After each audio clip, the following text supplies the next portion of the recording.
What's up, guys? Welcome back. This is Midwest Road Productions, and I'm here today with another HO scale review. And today I'm going to be reviewing Intermountain's new ES44AC, this one in the Norfolk Southern Pennsylvania scheme heritage unit. It's a really nice locomotive, and I was going to do a review of it earlier, but as you know, I was off YouTube for a while, like about a month. I was just really busy with school and just going places and doing stuff, so I didn't really get much time to go rail fanning or have time to edit and upload videos, but I'm back, so yeah, I already posted one and I'll be posting a lot more soon. But so, let's get on with the review then. Okay, starting at the front of the locomotive, up here we've got the correct NS prototypical high-mounted headlight number boards. Got a grab iron up here on top of the cab, grab iron ladder going up top of the nose. I think this has all wire grab irons, which is really nice. Got windshield wipers on the windows. The PTC antennas up here, I'll get to those later when we look at the roof. The top of the nose has nice anti-skid decal. It's just a black decal, it's not the actual anti-skid, but that doesn't matter. The headlight, the normal nose headlight casing, which NS is blanked over, prototypical. The stripes are really nicely done here, and yeah, but you have that. This grab iron's popped out. You got these two grab irons here on the side. These actually remove so you can get the shell off. I won't be doing that, but there's instructions in the thing. You got a nice door here. It's got a latch and everything. The Pennsyvania keystone's well done, and you can kind of see the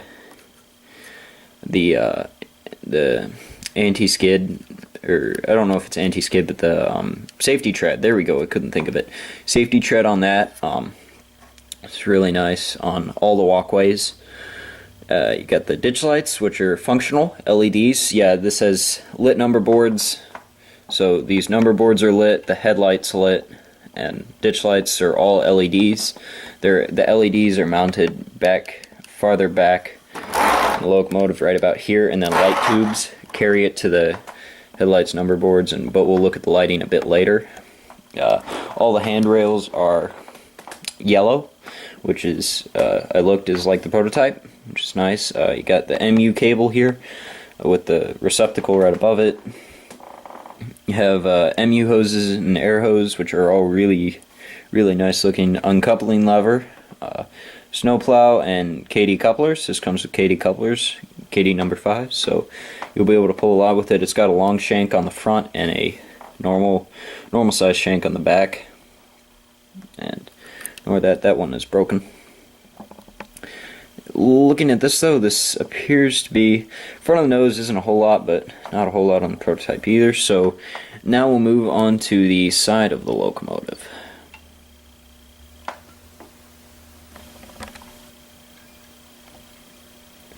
Okay, so here we are at I believe this is the conductor side of the locomotive. Starting up front here, you have sunshades. I think these might be plastic. I'm not sure if they're metal or not. Got the Pennsyvania stripes. The paint scheme looks nice. The yellow reflective stripe running here along the bottom. Windows with the small rear view mirrors here. They're hard to see from this angle. Do that. See it right here. That's metal and actually reflective, which is kind of neat. Now, one of my issues with this otherwise really nice model is that the side windows are not tinted. Now, there is a way you can do this with a automobile window tint. You can put some of that in, partially disassemble the model, take off the cab, and put it in there, which I want to do sometime in the future, but haven't gotten around to it yet. But yeah, that's one thing. Intermountain did a really nice job with these GEVOs, but that is the one thing, is the window tint. That is probably my biggest issue with this model, probably, which it isn't a very big issue in itself, and they still did a really nice job though. But so moving down, we got the steps here, and you kind of see Can't really see. Oh, there we go. You can kind of see now. They're actually all see-through. They see-through holes, which is really, really neat. Got the dynamic brake grills, or at least I believe that's what those are. Got the nice GE trucks down here.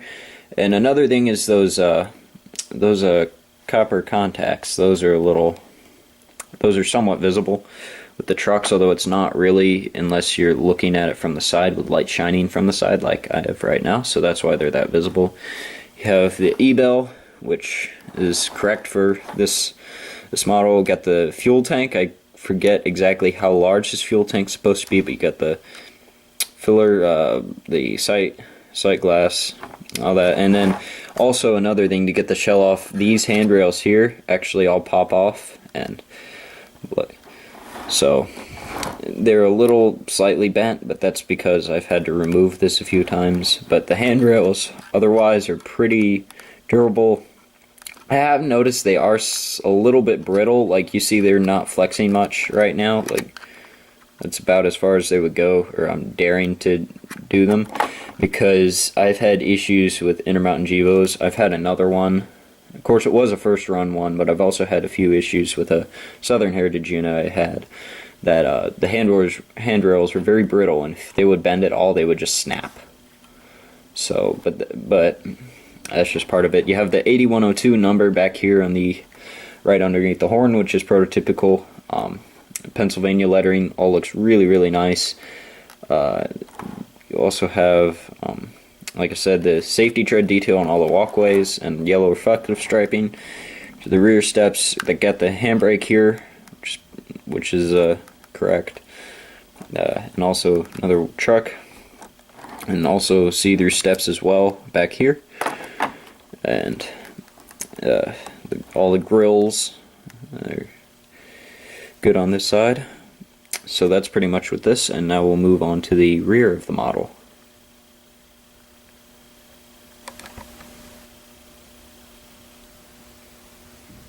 Alright, so here we are at the rear of the model. You can see they got the GE radiator wing, and then also got the rear headlight, sand filler cap, and ditch lights, and these are also functional with the LEDs, but the rear ditch lights do not flash due to a limited decoder function. ESU has 4 functions for the decoder, and the front number boards are 1, and then the 2 front ditch lights are 2 and 3, and then the rear ones are 4. So they're just 1 function, so they're not able to flash. You got 2 grab irons here in the back, and the number underneath the wing, which is also good.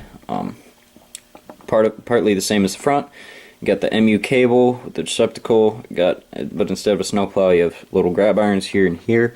MU hoses, air hose, KD number 5 coupler, same, pretty much most of the same detail on coupling lever. Not a whole lot different. Safety tread detail, of course, on everything. Yeah, so now we'll just take a quick look at the other side and then move on to the roof.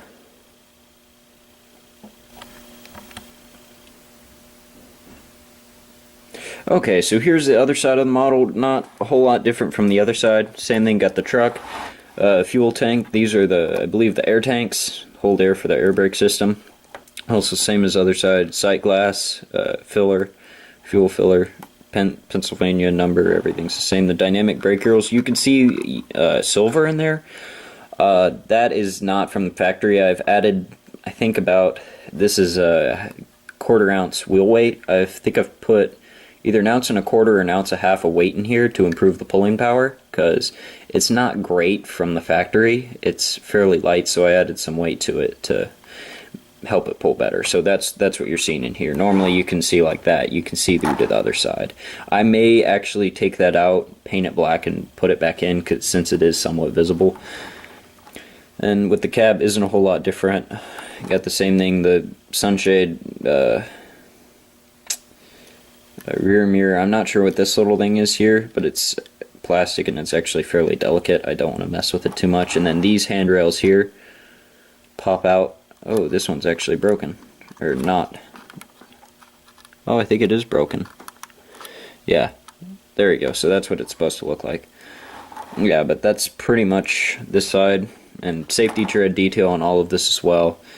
So yeah, now we'll move on to the roof.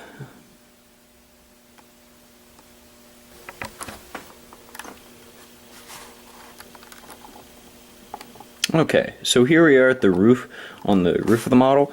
Here you can see the GPS dome and the NS style leader PTC antennas, cab light, or the headlight and number boards. Like I said, the cab top, you got latches for pulling up things. Oh, and one thing I also didn't mention when looking at the side is there are lift rings here. I think these might be metal. Like again, with the grab irons, I'm not 100% sure, but they seem pretty durable, so I'm guessing they're metal. And you may notice there's no safety decals. If you look at most pictures of Gevos, they have a bunch of safety decals on the roof. This one does not have them. At first I thought it was a factory defect, then I looked at some detail photos of the Pennsy's roof, and they actually don't have, it doesn't actually have them. I don't know why, but it just doesn't. And also there's rivet detail all around here, on here. Got the horn, it's the correct K5HL. Got 4 bells facing backwards and 1 facing forward, which is correct. Got the exhaust stack, which is top of it is painted silver, which is correct. Got the see-through radiator fans back here. Well, sort of see-through. Well, they are, but you can't see anything inside. And then the radiator grills, which I've had a little bit of issue with these rattling and with the horn and stuff, and yeah, rattly. So, but that's pretty much the only issue I've had with that. But yeah, it's a small issue. It's not a big one, but it is a little annoying.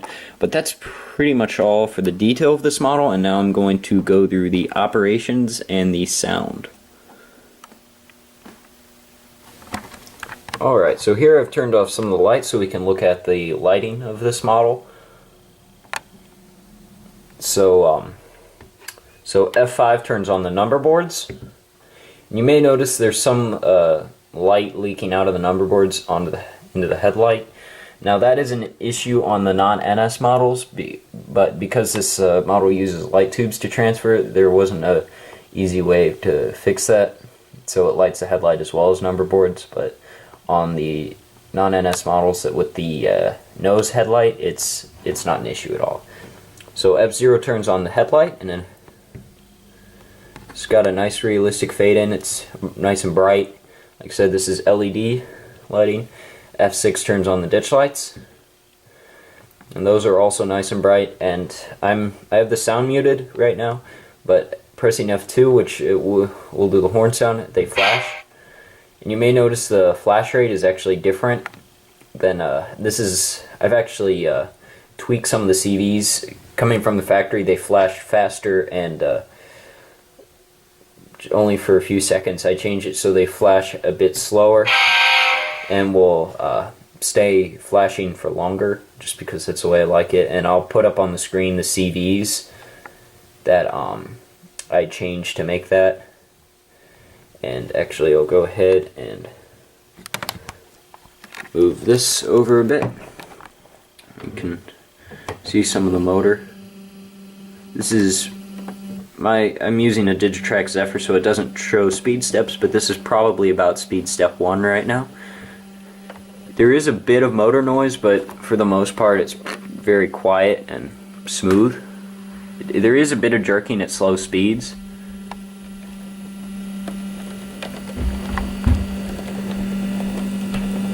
Oh, well, it seems to have smoothed out some, but straight from the factory it did have some. Did have a bit of jerkiness at slow speeds. I'm doing this, and it's also got a fair bit of momentum. Like, I'm going to shut it off now. It does go for a little bit. Now I'll put this here. You can take a look at the rear lights. I'm going to change the direction. The rear headlight is very bright, almost brighter than the front one. And then the 2 ditch lights, and like I said, these don't flash because of limitations for functions. So, but that's some of the lighting and a bit of operations of the model, and now I will show you some of the sound features. Okay, so I've turned some of the lights back on so we can listen to some of the sounds of this model. It's got, I think, 18 functions. It's got a fair bit of coder functions. Now I have the sound muted right now, and to unmute it, I'll press F8.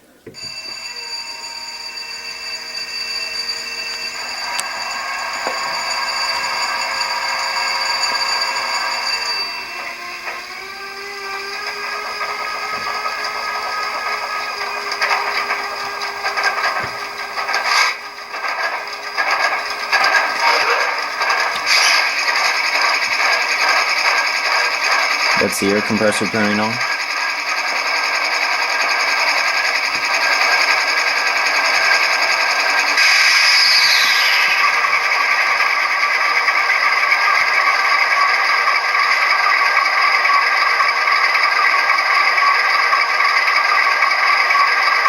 So that was the startup sequence, and also starting up you could hear the air compressor. There's a auto air compressor that will automatically come on occasionally, but you can also turn it on yourself. And one thing you'll hear this do in a second is just like a prototype Gevo. After it sits for a little bit, it'll go into what's called low idle. Yep. So that's low idle right now. And if you leave it sit long enough, it'll automatically shut down, and then it'll stay off for a minute or so and then start back up again. Now, prototype Gevo shut off for longer, but this is called Smart Start, and it's to save fuel. And on real ones, it's when they, since the engine is getting cold, they start back up again. Now you can hear whenever the air compressor turns on, it jumps back up in high idle, which is really nice. But now to go to some of the function buttons. So F1 does the bell.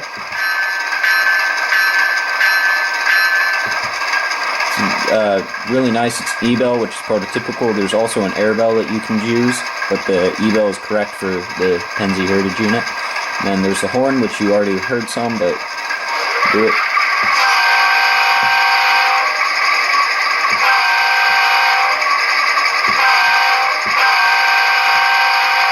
And there is no short horn. To do a short horn, you just press down F2 just quickly.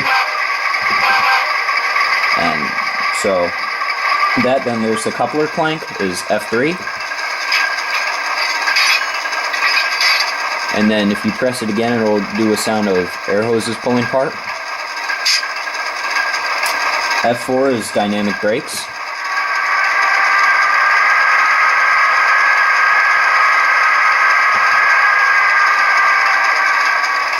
F5 turns on the number boards, which we already looked at, and F6 turns on ditch lights. F7, oh yes, also one thing I didn't show you for the headlight, F7 will dim it. I think that's about half the brightness, which is nice. Did not look at that though. F8 is the mute button. F9 and F10 are manual notching buttons. I'll skip over those for now. F11 turns on a manual compressor.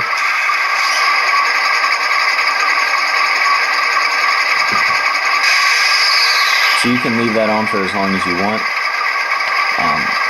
I just shut it off there for a short amount. F12 is an air dryer. You can hear the Smart Start going right now, actually. So that's the air dryer. F13 is switching mode, which slows down the engine noises. So like it about halves it, I think. So instead of, say, it's speed step 15, it goes into notch 2, it'll go into like notch 4. So F14 is a sanding valve. F15 is a short air let-off. F16 is radiator fans.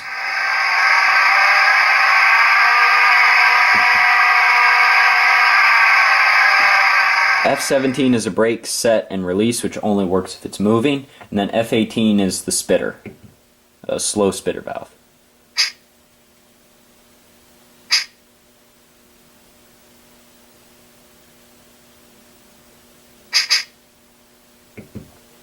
So that is pretty much all the functions of this locomotive. It's a really nice locomotive by Intermountain. They did a really nice job with these Gevos, and I would definitely recommend one to someone. And They run beautifully, and out of anybody that has Gevos, Intermountain definitely has some of the best. And I really like the LED headlights. Those will last for a very long time, and they're just a really great locomotive. KD couplers straight from the factory. I mean, those are things you could put in yourself, but it's really nice. And that is one thing I actually don't like about Athearn locomotives, is that a lot of times they don't come with LEDs or KDs. But yeah, so that's my second HO review on the Intermountain ES44AC. So I will see you guys next time right here on my channel. Take care.